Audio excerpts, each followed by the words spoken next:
This channel does not promote any violent, harmful, or illegal activities. All content provided by this channel is meant for an educational purpose only. আরে কম দে কিন্তু খাঁটি দে MDH Kashmiri লাল লঙ্কার গুঁড়ো।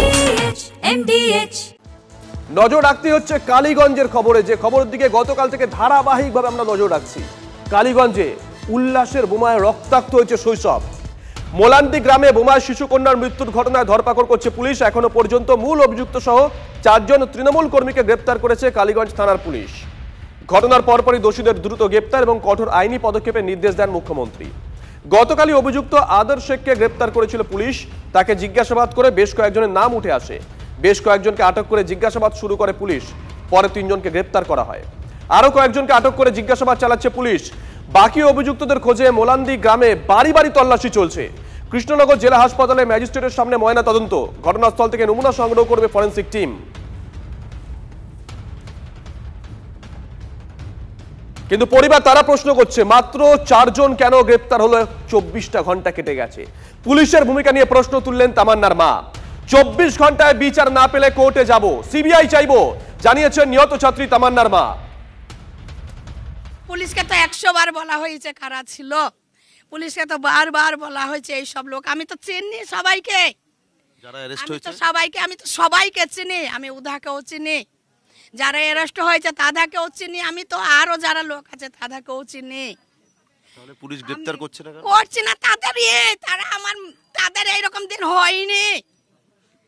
তারা ন্যায্য বিচার করতে চায় না। ন্যায্য বিচার করলে আজকে এই অবস্থা হয়। পুলিশের তদন্তে কি ভরসা রাখছেন না আপনি? এখন পর্যন্ত আছে, টাইম দিয়েছে, 24 ঘন্টা টাইম দেওয়া হয়েছে। 24 ঘন্টার মধ্যে যদি আমার না বিচার হয়, আমি অন্য জায়গায় যাব।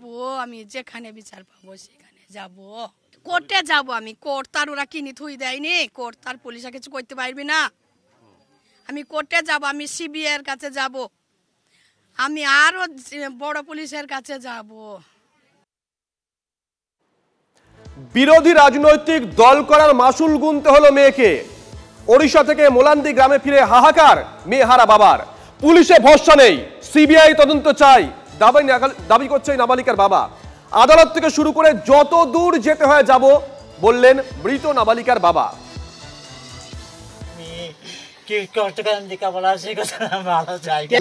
কোন রকম কোন শত্রুতা ছিল ওদের সঙ্গে? এই দল করে বলে ওই জন্য রাগ ওদের দল করে নিয়ে আমরা আলাদা পার্টিকে ভয়ে ভোট দিয়ে জাল লিখে নিলাম। আপনারা তাই বলে বাড়ির মহিলা ছোট বাচ্চা তাদের উপরে হামলা করবে?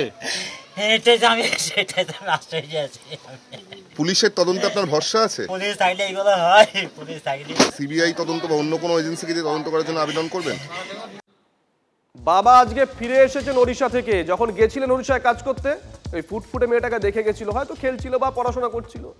সেই বাবা আজকে হাহাকার করবে না? দেখুন, এই বাংলায় ভোট সন্ত্রাসের বহু ছবি আমরা দেখেছি। অনেকেই বলছেন কালীগঞ্জ তার একটা ছোট্ট সাক্ষী মাত্র। নাবালিকার প্রাণ গেছে, গোটা গ্রামের শোকের ছায়া।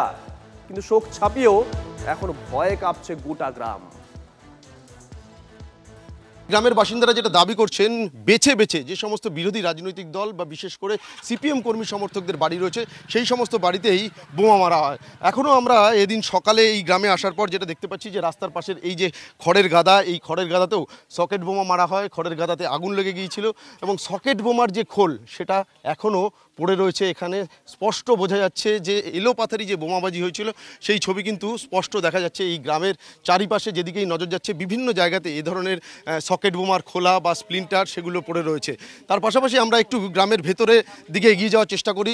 এই গ্রামের আশপাশে যে সমস্ত বাড়িগুলো রয়েছে, একেবারে দুদিকের যে বাড়ি, প্রত্যেকটি বাড়ির দেওয়ালেই দেখতে পাচ্ছি যে সকেট বোমা মারা হয়েছে সেই বোমার ছাপ এখনও স্পষ্ট রয়েছে। ডান দিকে বা দিকে প্রত্যেকটি বাড়ির দেওয়ালেই কিন্তু এই সমস্ত বোমার চিহ্ন বা বোমার যে ছাপ সেগুলো এখনও স্পষ্ট অবস্থাতে রয়েছে। 3 নম্বর লোকে টিএমসি বাড়ির ভেতরে ঢুকে বোমা মারে আপনার এই ছাতে থেকে। আচ্ছা, এই ছাতে থেকে আমার ছেলে, আমরা কাবিলের গাড়িতে ঘুরলাম বলে আমরা। কাবিল বলতে কংগ্রেস, বাম কংগ্রেস জোটের প্রার্থী। হ্যাঁ, তাইতে আমাদের ওপরে রাগ করো আমার ছেলে আর আমি। আপনারা প্রচারে বেরিয়েছিলেন? প্রচারে বেরিয়েছিল, ওই কাবিলের গাড়িতে ঘুরেছিল, তার জন্য আমাদের বাড়ি আক্রমণ। খাইটি খাওয়ার মানুষ আমরা, যে ওই মারামারি করবো, আমরা পার্টি ভালোবাসি, সেই পার্টি করে, রুদের সঙ্গে পার্টি করে নেবে, আমাদের দশাটা এরকম। এই বাড়ির এই যে বারান্দায় থাকা যে রান্নাঘর রয়েছে, সেই রান্নাঘরের উদ্দেশ্যে বা লক্ষ্য করে বোমা ছোড়া হয়। একেবারে দেখতে পাচ্ছি আমরা যে খাটের ওপরে যে সকেট বোমা ছুঁড়ে মারা হয়েছিল, সেই সকেট বোমার খোল এখনও পর্যন্ত পড়ে রয়েছে। এবং রান্নার যে সমস্ত সামগ্রী, গ্যাস ওভেন থেকে শুরু করে অন্যান্য হাঁড়ি কড়াই বা অন্যান্য যে সমস্ত সামগ্রী, সেগুলোও কিন্তু এলোপাথারি হয়ে বা ওলটপালট হয়ে পড়ে রয়েছে। অর্থাৎ রান্না চলছিল সেই সময়ই কিন্তু দুষ্কৃতীরা, তৃণমূল আশ্রিত দুষ্কৃতীরা, যেটা অভিযোগ যে এই মহসিন শেখের বাড়ি উদ্দেশ্য করে তারা বোমাবাজি করে। তারা চাইছেন পুলিশ প্রশাসন যাতে তৎপর হয়, যারা এই ঘটনার সঙ্গে যুক্ত রয়েছেন দোষীদের যাতে দৃষ্টান্তমূলক শাস্তির ব্যবস্থা করা হয়। ক্যামেরায় দীপঙ্কর জানার সঙ্গে সুপ্রিয় গুহ, TV9 বাংলা, কালীগঞ্জ। বাহ, এবার রয়েছে স্বাদ। হ্যাঁ, অপূর্ব স্বাদ। MDH এর চাঙ্কি চাট মশলা, জীবনে আসল স্বাদ জাগলো। আসল মশলা, yes, yes, MDH।